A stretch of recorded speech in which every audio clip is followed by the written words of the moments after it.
ناظرین کرام، دعا ہے کہ ظاہر ہے پوری دنیا میں جہاں جہاں مسلمان قربانی کا یہ حسین سے فریضہ انجام دینے جا رہے ہیں، اللہ تبارک و تعالیٰ تمام مسلمانوں کی قربانیوں کو قبول فرمائے۔ لیکن میں ایک بات یہاں پر ضروری سمجھتا ہوں عرض کرنا، اور وہ بات اس لیے بھی، اور اس کے 3-4 ظاہر پہلو ہیں۔ ایک تو بنیادی طور پہ بات یہ ہے کہ شاعر اللہ میں سے ہی یہ اللہ کی نشانیوں میں سے ایک نشانی ہے، حضرت ابراہیم علیہ السلام کی سنت ہے۔ کتنا عجیب سا محسوس نہیں ہوتا آپ کو کہ ہم قربانی کے جانوروں کے نام جو ہیں وہ فلمی اداکاراؤں اور فلمی اداکاروں کے نام پر رکھ دیا کرتے ہیں اور ان کو ان نام سے بلایا کرتے ہیں، پھر ان کی باقاعدہ کیٹ واکس ہم، جیسے کہ سوری ٹو سے مجھے مثال نہیں دینی چاہیے لیکن میں مجبور ہوں یہ بات کرنے پہ، جس طرح سے کیٹ واک ہوتی ہے اس طرح سے ہم ان کی باقاعدہ کیٹ واک کروایا کرتے ہیں، ان کو ایکسپوز کیا کرتے ہیں، ان کو عجیب عجیب ناموں سے پکارا کرتے ہیں صاحب، اور ان کا ایک تماشا بنایا کرتے ہیں۔ اور اب تو سوشل میڈیا پہ تو بے انتہا تماشا جو ہے وہ جانوروں کا مچایا جاتا ہے۔ تو ایک تو یہ کہ اس قربانی کے جانور کی تکریم کیجیے، اور یہ فلمی اداکاروں اور اداکاروں کے نام پہ ان کے نام خدا کا واسطہ نہ رکھیے۔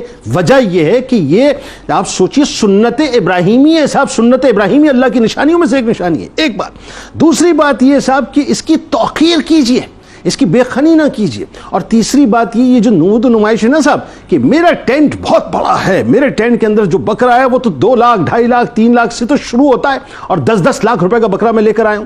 میری گائے دیکھو جی، 2 ملین کی 3 ملین کی 4 ملین کی 5 ملین کی میں گائے لے کے آیا ہوں۔ وہ میرا اونٹ دیکھو، مطلب میں 1 ملین کا 1.5 ملین کا اونٹ لے کے آیا ہوں۔ تو وہ جو دوڑ لگ گئی ہے نا صاحب کہ ان کا ٹینٹ اتنا بڑا ہے تو میرا ٹینٹ، اب میں کمیونٹیز کے برادریوں کا نام اس وقت نہیں لے رہا، آپ سب جانتے ہیں صاحب جو کچھ ہمارے یہاں تماشا ہے۔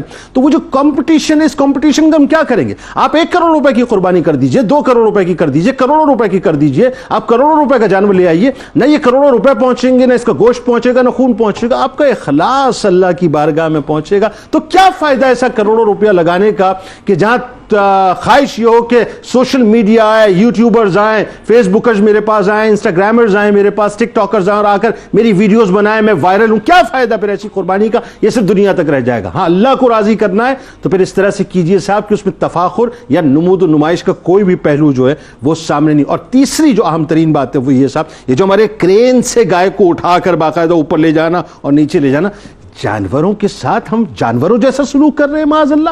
ذرا سوچیے کہ ہم خود جانور بن گئے۔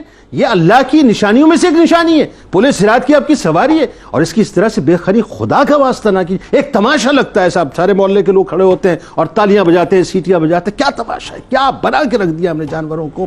خدا کا واسطہ رحم کیجیے، اللہ تبارک و تعالیٰ کو ناراض مت کیجیے۔ یہ جانور ایسے ہیں کہ ان کی تو جتنی خدمت کر سکتے ہیں کریں، کیونکہ یہ تو آپ کی شفاعت کا بنیادی طور پر باعث بنیں گے۔